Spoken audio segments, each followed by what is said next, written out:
Welcome back. This month we're talking about helpful equipment for producing your own content. Last month we talked about kind of the basic equipment you need to produce your own content in a way that might be higher quality than what you could do on your own if left to your own devices.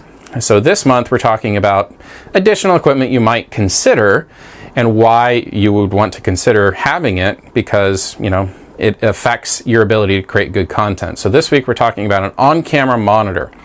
Well, you might be thinking, well, my camera already has, a little LCD screen, or, I can look through the viewfinder and I can see what I need to see. So, I can frame it, the shot, I can tell what focus is, why do I need that? Well, it's helpful because not everybody like me has 20/10 vision. Okay, so you might be able to see, your image on your little onboard monitor or through your viewfinder, so you can frame your shot.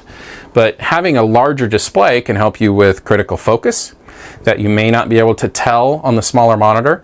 It can identify issues with your framing so that oh, I didn't see that there's a light stand in the frame, or maybe there's a mic that I don't want people to see, or whatever it is. It's just really helpful. Is it a requirement? No, of course not. That's not what the point of this month's topics is. But it's just one of those things that you might consider it, because it does have some, shall we say, secondary benefits to the basic equipment package that you might have on hand.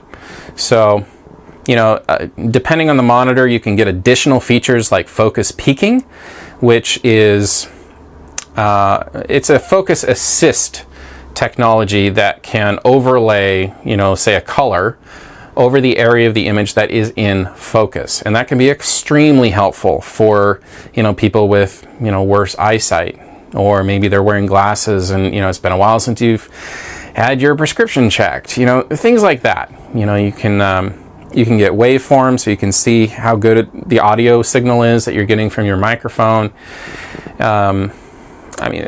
Tons and tons of other features that I'm not going to go into, but it's something to think about.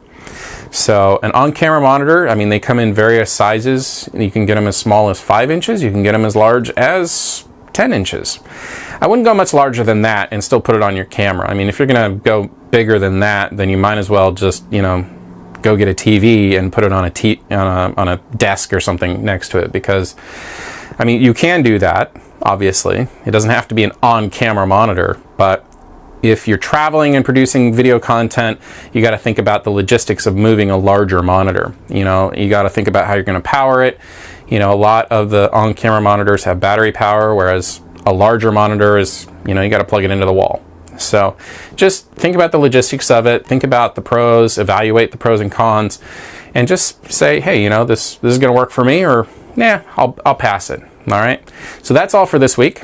I know it's kind of a shorter video than some of the other ones that we've done in the past, but stick around for next week, because next week we're going to be talking about a studio space or an environment that you can use to shoot in, and why it's important to have a consistent background or a consistent environment for your content. So see you next week.